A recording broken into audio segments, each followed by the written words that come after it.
తెలంగాణలో ఎన్నికలయ్యి ఓ నెల అయ్యింది. మొన్ననే రేవంత్ రెడ్డి సందేశం కూడా ఇచ్చారు. నెల రోజులు సంతృప్తిగా ఉన్నాను. ఈలోపు కొత్త పరిణామం ఏంటయ్యా అంటే బట్టి విక్రమార్క డిప్యూటీ సీఎం గారి భార్య స్టేట్మెంట్ ఒకసారి విందాం. దృఢ సంకల్పంతో పని చేశారు. మేము బట్టి విక్రమార్క గారికి సీఎం చేయాల్సిందే.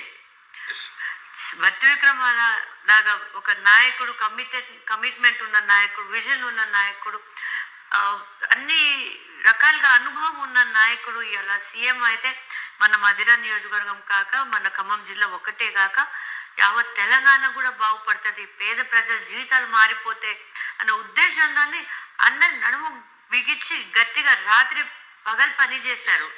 ఇక్కడ మిమ్మల్ని నేరుగా ఒక క్వశ్చన్ అడగాలనుకుంటున్నాను. ఎందుకంటే బట్టి విక్రమార్క గారు పూర్తిగా ఎన్నో వివక్షలకు గురయ్యారు. ఒక దళిత్ కమ్యూనిటీ సంబంధించిన రిప్రజెంటేటివ్ గా చాలా స్థాయికి ఎదిగారు. వివక్ష నుంచి విపక్ష నేతగా ఎదిగారు. విపక్షం నుంచి ప్రస్తుతం అధికారంలో వచ్చాము. నిజంగా తెలంగాణలో ఉన్న దళిత సమాజం మొత్తం కూడా మొదటి నుంచి కూడా బీఆర్ఎస్ ఎప్పుడైతే అధికారంలోకి వచ్చిందో ఖచ్చితంగా దళితున్నే తొలి ముఖ్యమంత్రి చేస్తామని బీఆర్ఎస్ ఇచ్చిన హామీని కాంగ్రెస్ నిలబెట్టుకుంటుంది అన్న ప్రచారం చాలా పెద్ద ఎత్తున జరిగింది. ఒక దశలో మీరు కూడా అసెంబ్లీ ఎన్నికల ప్రచారంలో కూడా వై నాట్ అన్నారు. వై నాట్ సీఎం ఎందుకు ఎక్స్పెక్ట్ చేయకూడదు, మాకు ఆ రైట్స్ ఉన్నాయి, ఖచ్చితంగా మేము కాంగ్రెస్ పార్టీ కోసం కరడు కట్టిన కాంగ్రెస్ వాళ్ళు మేము పనిచేసాం, క్యాడర్ తో కలిసి మమేకమై పనిచేసాం. నిజంగా ఆ రోజు నిజంగా డిప్యూటీ సీఎం గా బట్టి విక్రమార్క గారు ప్రమాణ స్వీకారం చేసినప్పుడు మీ కళ్ళల్లో ఒక గంటలో నిజంగా ఆనంద బాష్పాలు వస్తాయి, ఇంకో గంటలో కొంత ఏదో తెలియని బాధ అనిపించింది. టైం ఇట్లా స్టాండ్ స్టిల్ అయిపోయింది. ఓకే, ఆ న్యూస్ చూసినప్పుడు ఇట్లా స్టిల్ అయిపోయినాం మేము. ఓకే, అదే మా బ్లడ్ అంతా ఏమంటారు ఐస్ లాగా కోల్డ్ అయిపోయి కష్టం అంతా ఒక్కసారి కళ్ళ ముందు కనిపిస్తుంది. కనపడుతుంది. ఎందుకు ఎంత కష్టం, మామూలు కష్టం కాదు అది. 10 సంవత్సరాలు మేము పడిన కష్టము, మా క్యాడర్ పడిన కష్టం వాజ్ నాట్ దట్ ఈజీ. ఇంట్లో అందరు ఉన్నారు, ఎంతో మంది ఆశతో కూర్చుంటే ముందు కూర్చున్నాము. అటు చూస్తుంటే అసలు ఇట్లా ఇట్లా మొత్తం ఇట్లా కూలి పడినట్లు అనిపించింది. ఫర్ ఎ సెకండ్ ఏం మాట్లాడలే, జస్ట్ అన్నిచ్చి అందరు ఉన్నారు.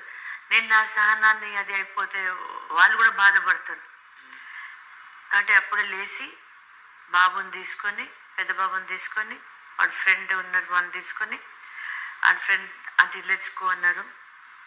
లేసాము, కారు ఎక్కాము, బయట తిరిగి వచ్చి కంట్రోల్లో భావాలు తీసుకొచ్చి అగైన్ వాళ్ళ ముందు వచ్చి స్మైలింగ్ ఫేస్తోని డోంట్ వరీ అన్నాను.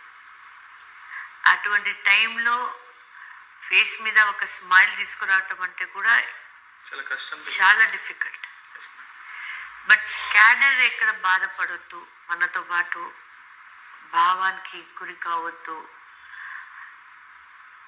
దానికోసం we put up a smile and సరే పర్వాలేదు, డోంట్ గెట్ స్కేర్డ్. ఏది జరిగినా మన మంచి కోసం ఉంది, ఇది కూడా మనకు వచ్చింది, మన సంతోషంగా దాన్ని యాక్సెప్ట్ చేసాము. Let us accept the fact. ఇక మనం రెబల్ చేయలేము, దానికి ఎదురు తిరగలేము. ఉన్నదాన్ని మనం సంతోషంగా దాన్ని మనం స్వీకరించడమే బెటర్ అని అనిపించింది ఆ టైంలో. It was a hard time.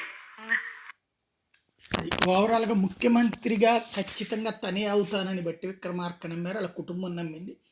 చివరిలో రేవంత్ రెడ్డిని ముఖ్యమంత్రి చేసినటువంటి సందర్భంలో షాక్కు గురయ్యారు అన్నటువంటిది వాళ్ళ ఆవిడిచ్చినటువంటి ఇంటర్వ్యూతో బయటకు వచ్చింది.